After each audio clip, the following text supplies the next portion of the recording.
melihat mana ijazah asli Bapak. Hanya satu pesan kepada Bapak Prabowo. Kami tidak ada mau lagi ada tokoh-tokoh, ulama, aktivis, para aktivis TPUA yang dikriminalisasi.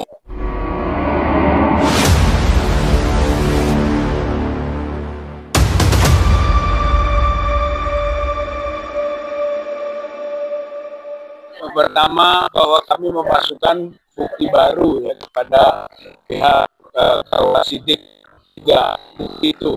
Yang pertama adalah podcast Abraham Samad dengan Beator Suryadi mengenai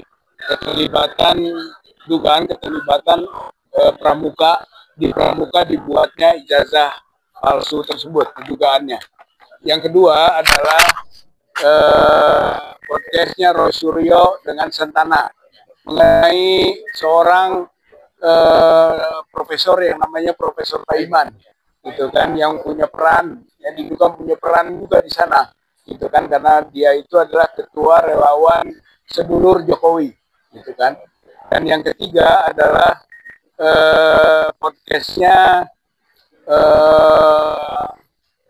Jenderal Kolonel Sri Raharja, ya, pengamat intelijen, ya kan, melakukan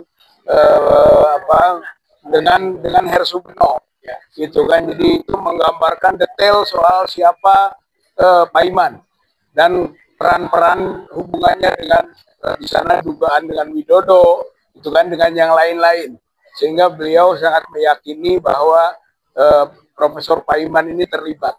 Itu 3 yang kita masukkan. Oleh karena itu kita harapkan KUA Sidik beserta jajaran Bareskrim segera memfokus ke pasar pramuka yang sudah terbakar tahun 2024 bulan Desember. Saya kira di situ ada sesuatu misteri. Ya, setelah kita TPUA melaporkan 9 Desember 2024, kemudian terjadi peristiwa kebakaran itu.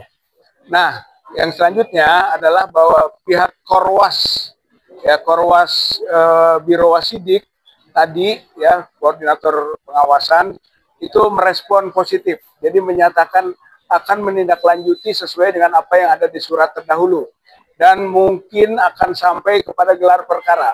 Ya, Pak Kapolri menyatakan akan ada gelar perkara, nanti akan melibatkan pihak-pihak eksternal. Tapi bukan hanya pihak eksternal, tapi yang diperlukan eksternal plus independen. Sekaligus juga terbuka. Karena kita harapkan ini adalah konsumsi publik. Sudah menjadi bagian dari kepedulian masyarakat rakyat bangsa Indonesia. Oleh karena itu, ketika nanti gelar perkara supaya objektif, independen, melibatkan banyak pihak, juga rakyat atau masyarakat bangsa Indonesia bisa mengikuti. Itu kan proses gelar itu, sehingga akhir dan keputusannya memang benar-benar menggambarkan kepastian hukum yang bisa dijadikan pegangan bagi seluruh rakyat Indonesia tentang status ijazah Pak Joko Widodo. Oleh karena itu kita merespon positif juga. Terima kasih. Bismillahirrahmanirrahim. Assalamualaikum warahmatullahi wabarakatuh.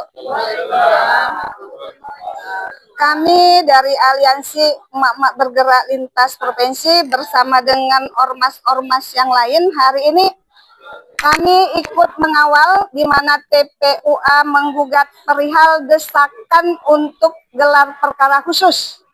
Dalam hal ini hanya sedikit saja yang kami sampaikan.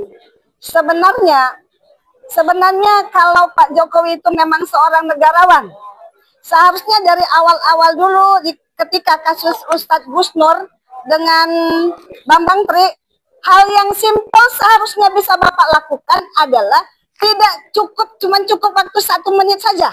Pak Jokowi, Bapak tinggal perlihatkan ijazah Bapak, kemudian Bapak suruh ini ahli-ahli forensik untuk mengecek keasliannya, kemudian disaksikan dengan masyarakat seluruh Indonesia, kelar kan?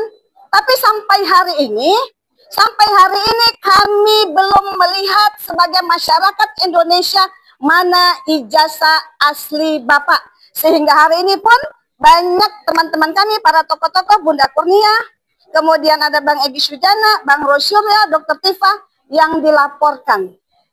Ini miris sekali. Hanya satu pesan kepada Bapak Prabowo. Kami tidak ada mau lagi hari ini ada tokoh-tokoh, ulama, aktivis, para aktivis TPUA yang dikriminalisasi.